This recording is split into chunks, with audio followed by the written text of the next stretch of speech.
Video వచ్చేసరికి అయితే tech news చిన్న రిక్వెస్ట్ ఏంటంటే ఛానల్ సబ్స్క్రైబ్ చేసుకొని లేటెస్ట్ అప్డేట్స్ కోసం. సో ఫస్ట్ చూసి ఓపో వాళ్ళు చెప్పండి. So Oppo K14X 5G smart ఫోన్కి సంబంధించిన కొత్త ర్యామ్ అండ్ స్టోరేజ్ వేరియంట్ తీసుకొచ్చింది. ఇది 4GB RAM and 64GB storage variant వస్తుంది. ఇక్కడ ప్రైస్ చూసుకుంటే మాత్రమే 13,000 ప్రైస్ ట్యాగ్తో పాటు కూడా వస్తుంది. సో ఈ మధ్యకాలంలో ర్యామ్ అండ్ స్టోరేజ్ సంబంధించిన ఇష్యూస్ వస్తున్నాయి కదా, సో దానివల్ల వీళ్ళు ఇవి చేంజెస్ అయితే తీసుకొస్తున్నట్టు. యాక్చువల్లీ చెప్పాలంటే ఈ కాన్ఫిగరేషన్ మనకి 10,000కి కానీ 9,000 కానీ ఆ ప్రైస్ కేటగిరీలో వచ్చేటివి విత్ ఆఫర్స్. ఇప్పుడు 13,000కి వస్తుంది. మేబీ ఆఫర్స్ అప్లై చేసి ఇంకా 11-12,000కి రావచ్చు అనమాట. నెక్స్ట్ చూసుకుంటే మన ఇండియన్ బ్రాండ్ లావా మొబైల్స్ ఉంచామంట. So Lava Bold 5G smart phone అయితే అమెజాన్లో కూడా లిస్టింగ్ అయిపోయిందనేసి స్పాట్ అయిందనేసి అయితే మెటీరియల్ March 13th స్మార్ట్ ఫోన్తో లాంచ్ అవుతుంది అన్నమాట. కీ పాయింట్ ఏంది ఈ స్మార్ట్ ఫోన్లు అంటే మాత్రమే అండర్ డిస్ప్లే ఫింగర్ ప్రింట్ సెన్సర్తో పాటు కూడా వస్తుందనేసి అయితే మెన్షన్ చేసి, కాన్ఫిగరేషన్ గురించి అయితే ఏమి హింట్స్ అయితే ఏమి ఇయర్ బై ఇదే ఎక్కువ ఫోకస్ అవుతుంది అన్నమాట. Under display finger print sensor అంటే మేబీ ప్రైస్ తక్కువ ఉండే అవకాశాలు అయితే ఎక్కువగా అనిపిస్తున్నాయి. నెక్స్ట్ సో వివో నుంచి అన్నమాట. So Vivo T4X 5G smart ఫోన్కి సంబంధించిన లాంచ్ అయితే కన్ఫర్మ్ అయిపోయింది. ఇక్కడ చూసుకుంటే March 17th లాంచ్ అవుతుందని అయితే అంటూ బ్యాటరీ చూసుకుంటే 7,200 mAh బ్యాటరీ 45 hours ఛార్జర్తో పాటు కూడా వస్తుందని అయితే కొంచెం ఇన్ఫర్మేషన్ అయితే బయట. సో ఆబ్వియస్గా నెక్స్ట్ వీక్ అయితే లాంచ్ అవబోతుంది. చూడాలి ఏమేమి స్పెసిఫికేషన్ ఏమేమి ఫీచర్స్ ఉంటాయనేసి. నెక్స్ట్ చూసుకుంటే పోకో నుంచి అన్నమాట. Poco C85X 5G smart phone అయితే లాంచ్ అయిపోయింది. ఇక్కడ బేస్ వేరియంట్ అవుతుందో మీకు 11,000కి వస్తుంది అనమాట. ఇక్కడ మీరు గమనిస్తే 6,000 mAh బ్యాటరీతో పాటు 603 mAh బ్యాటరీ అండ్ ఆల్సో యూనిఎస్ఎస్సి వాళ్ళు ప్రాసెసర్ అయితే ఇక్కడ మెన్షన్ చేసి రావడం. సో నాకైతే మాత్రం పర్లేదు డీసెంట్గా అనిపించింది.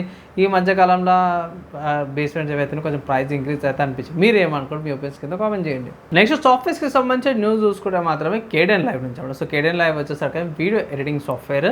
సో దీంట్లో వచ్చేసరికి అయితేనేమో ఇలా 25.12.3 వర్జన్ అయితే రిలీజ్ చేసి రమ్మడం. చిన్న బగ్ ఫిక్సెస్, బ్యాచ్ చిన్న మైనర్ చేంజెస్, కొంచెం కొత్త ఆప్షన్స్, కొంచెం చిన్న ఆప్టిమైజేషన్తో పాటు కూడా వచ్చింది. ప్రీవియస్ మంత్ కూడా ఇదే డేట్కి రిలీజ్ అయింది, ఈ మంత్ కూడా ఇదే డేట్కి రిలీజ్ అయింది.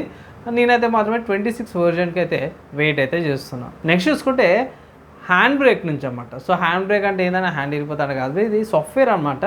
అంటే GB files like 12GB 5GB అట్లున్నాయి. 1GB 2GBకి వీడియో క్వాలిటీ తగ్గకుండా సెట్ అయ్యేటట్టు సైజ్ని తగ్గించే సాఫ్ట్వేర్ అన్నమాట. ఇది ఓపెన్ సోర్స్ అనమాట. ఇది కొత్త కోడెక్స్ అయితే యాడ్ అయ్యేసి ఇక్కడ చూసుకుంటే హ్యాండ్ బ్రేక్ వర్జన్ 1.11 అనమాట. ఇక్కడ add MOV encoder, ProRes and DNX HDR presets వచ్చింది. అండ్ కొత్తది ఏంటంటే ఇక్కడ AV1 4K సపోర్ట్ కూడా దీంట్లో తీసుకొచ్చారు అన్నమాట. సో ఒకవేళ ఇట్లా ఎక్కువ హెవీ ఫైల్స్ ఎవరైతే ఎడిటింగ్ చేస్తారో, ఎక్స్పోర్ట్ చేసుకుంటారో, ఫైల్స్ ఎక్కువ యూజ్ చేస్తారో వాళ్ళకైతే ఇది one of the good options అనేసి అయితే నేను రికమెండేషన్ అయితే చేస్తాను. నెక్స్ట్ చూసుకుంటే హార్డ్వేర్కి సంబంధించిన న్యూస్. సో హార్డ్వేర్కి సంబంధించిన న్యూస్లో చూసుకుంటే మాత్రమే ఇక్కడ ఎన్విడియా వాళ్ళది 5050 గ్రాఫిక్ కార్డ్ గురించి అయితే మనకు అందరూ తెలిసిందా. సో ఈ గ్రాఫిక్ కార్డ్ వచ్చేసరికి అయితేనేమో లీగల్ ఇన్ఫర్మేషన్ ప్రకారం చూసుకుంటే ఇక్కడ కొపిటి 7 కివి అనే లీగర్ అన్నమాట, చాలా ఫేమస్ లీగరు. ఇతను ఇచ్చిన ఇన్ఫర్మేషన్ ప్రకారం కూడా చూసుకుంటే 8GB వేరియంట్ ఆల్రెడీ మన దగ్గర ఉంది. ఇక్కడ వీళ్ళు 9GB వేరియంట్ కూడా తీసుకొస్తారు అనేసి అంటారు. అంటే చిప్స్ ఏవైతే ఉంటాయో 3GB 3 యూజ్ చేస్తారు అనమాట. ఇంతకుముందుకి ఏంటంటే 2GB 4 యూజ్ చేస్తున్నారు, ఇప్పుడు 3GB 3 యూజ్ చేస్తారు అనేసి అయితే మెన్షన్ చేసి, దీని ప్రకారం లీకర్స్ ప్రకారం కూడా చూసుకుంటే పవర్ కన్జంప్షన్ ఏదైతే ఉందో సేమ్ అదే పవర్ కన్జంప్షన్తో పాటు 130 watts పవర్ కన్జంప్షన్తో పాటు ఉందనేసి అయితే అంటారు. సిమిలర్ ఉన్నాయి. చేంజర్లో ఏంటంటే మాత్రం ఇక్కడ మెమరీ స్పీడ్స్ ఏవైతే ఉంటాయో ఇది మెమరీ బర్త్ ఉంటుంది, ఇది 96 ఉంది. 128 మెమరీ బజ్ అవుతుందో పోయి తగ్గించారు 96కి అనమాట. సో ఏమైనా చేంజ్ ఉంటుందో, ప్రైస్లో ఏమైనా చేంజ్ ఉంటుందో చూడాల్సిందనమాట. నెక్స్ట్ గేమింగ్కి సంబంధించిన న్యూస్ చూసుకుంటే మాత్రమే స్టీమ్లో డెడ్ స్పేస్ అనే గేమ్ అయితే మీకు అవైలబుల్ ఉందంటే 449 రూపీస్కి. ఒకవేళ మీరు ఈ గేమ్ని ఆడాలనుకునే మాత్రమే ఆడచ్చు. కొంచెం సిస్టమ్ రిక్వైర్మెంట్స్ అయితే డీసెంట్ కొంచెం ఎక్కువనే కావాలి.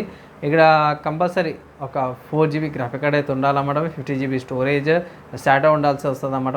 అండ్ ఆల్సో i5 ప్రాసెసర్ ఉండాలన్నమాట. గేమ్ ఆడడానికి మీకు sci-fi హారర్ జానర్ కావాలంటే ఇది one of the good options అనేసి అంటారు. చాలా జంప్ స్కేర్స్ బాగుంటాయి, ట్రై అయితే చేసుకోవచ్చు అన్నమాట. ఇవి ఇవాళ tech news, game news, hardware సాఫ్ట్వేర్స్కి సంబంధించిన న్యూస్ పై నచ్చమని చెప్పి లైక్ అండ్ షేర్ చేయండి. నెక్స్ట్ వేళ కలుసుకుందాం.